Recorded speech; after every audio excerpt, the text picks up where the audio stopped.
Hello, my name is Liz Webster, Customer Success Manager at Appriss Retail. Over the past 6 months, Appriss Retail have run a series of webinars looking at the world of e-commerce from an LP and shrink perspective, offering our clients an opportunity to come together in a safe and secure environment to talk about their situations, how they have dealt with the change in circumstance, the challenges they have faced, the wins they have achieved, share general curiosities, and take advantage of the space to have a frank and open discussion with their peers from around the world.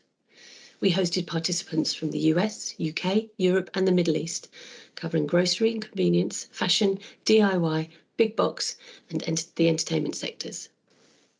2020 was a difficult year for, well, everyone, not least the retail sector. Changing environments for businesses and customers alike have meant that we've all had to adjust to different ways of working, playing, and in a lot of cases, adapting just to survive. The world of e-commerce has been foremost in providing a platform by which businesses and customers can continue their associations and relationships. However, this does not come without risk at both sides. The landscape opportunity, coupled by the pressures of living in a restricted society, have created pressure at both ends, and it's fair to say that it's been an education for everybody. As the marketplace opened up and society became more reliant, our customers have had to deal with an increasing volume of investigations, queries, and new scenarios to examine and explore, and then very quickly put into place procedures that will help mitigate the change in circumstance, whilst all the time making sure that authentic customers were not impacted unnecessarily and that their brand image was not adversely affected. A huge part of our discussions were focused on the follow-up and subsequent elements of online interaction: returns, exchanges, BOPIS transactions, buy online, pick up in store, and BORIS transactions, buy online, return in store, as well as the increasingly popular curbside pickup. How businesses ensure that the product being exchanged or returned was purchased from the retailer originally, whilst making sure that there is compliance with the terms and conditions for exchanges and returns by both the store employee and the customer, was of a big concern. Some retailers are managing this through comprehensive automated functionality, or at least in conjunction with back office systems. However, for some, as the e-com provision is new, there are still a great many manual checks being carried out. Similar issues were felt in relation to the BOPIS, BORIS, and curbside pickup. Being able to succinctly reconcile between the different departments as each customer presented their requirement at times did create a bottleneck where frustrations and complaints followed due to the time taken. And this has often meant that the need for immediate customer assistance frequently is outweighing the requirement for comprehensive checks.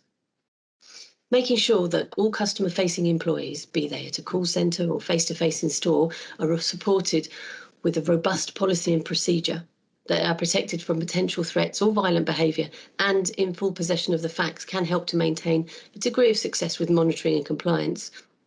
However, fraudulent returns continue to be a very real problem for everyone. There were some retailers who had identified and subsequently banned individuals from their business. Continuity between departments was, however, not always on point, but nonetheless, lessons are continually being learned and processes actively updated. Making sure that records and details were consistently kept up to date and retained was also mentioned.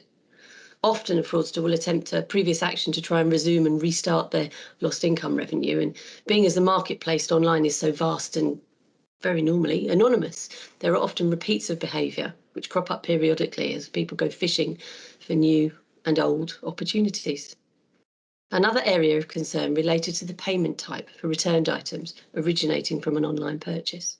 The use of gift cards, bank cards, and third-party tender payment card tokens were not always able to be identified, and so returns and monies due were either paid in cash or to a different tender payment card token than one was originally used. The wide-ranging use of merchandise credit was also covered, in which a range of differences in facility were identified. Sometimes it was being used by the customers instead of the original tendered method by choice, but then being misused through later activities. As a service offered by a retailer, it is an expected feature.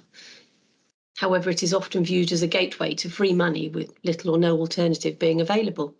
One retailer did use gift cards as well as merchandise credit. However, they were very much in the minority.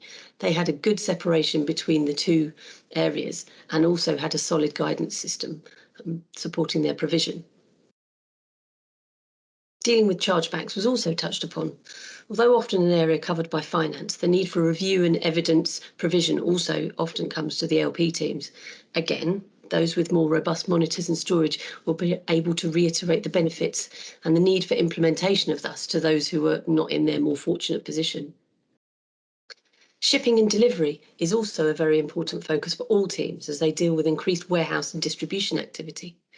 Multiple transportation channels, including third-party delivery vendors, and then at times the further subletting of the delivery packages.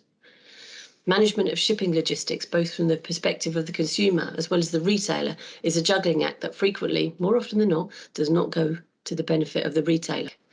Where products are mislaid or damaged in transit, or they do not make their way to their final destination, it needs to be properly managed so that the genuine customer is not impacted when requesting resolution for their authentic grievance, but the repeat offender or fraudster is identified and stopped. This was a popular discussion point. Instances whereby customers returned equal and then sometimes exceed their sales was raised, as well as repeated items with missing and faulty deliveries to the same recipient. How they are identified and ways in which they are dealt with. I mean, at what point do you take a stand and refuse to replace or assist any further? With the extra business coming through the e-com channels creating an increase in demand on fulfillment centres, some retailers also opted to ship to customers directly from store and take advantage of delivering from a nearer location, thus reducing the logistic costs. However, this means having to sometimes deal with the wider courier sector, and so it's another factor to be managed. There are also discussions on basket content and analysis, as well as manipulation of transaction cost. Filling a basket and then leaving a site to encourage the possibility of a follow-up email offering, say 10% off of the order, or brazenly filling in standard words such as staff, summer and payday into promotional and discount feeds to see if any would be valid is always worth a try. Reviewing the content of consumers' baskets, looking at which products are commonly purchased together, which items or actions may lead to incentivising a further purchase, as well as noting their platform of choice. Learning more about the routes to a sale by a consumer through a website may also be possible. The awareness of how it may echo that of a physical customer selection and purchase journey through a traditional bricks and mortar store, or that it may actually follow an entirely different pattern, is another opportunity which could have been of much interest to the wider business, for example, the marketing department. And let's not forget that at the same time that all of these challenges were being faced, from a business continuity perspective, retailers were having to spend vast sums of money on ensuring their stores, warehouses, distribution centres, head offices and any other business environments were COVID safe and adhered to government regulations and followed all the health and safety requirements.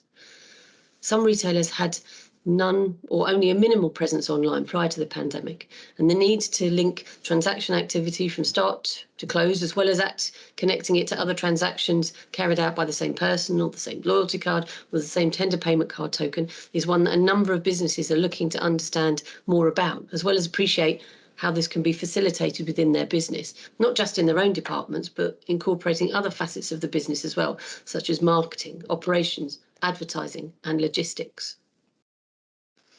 These activities are no mean feat for any business, be it large or small, if they're a global or a national. And I think credit should be given to everybody for all that they've been able to achieve in this tough time.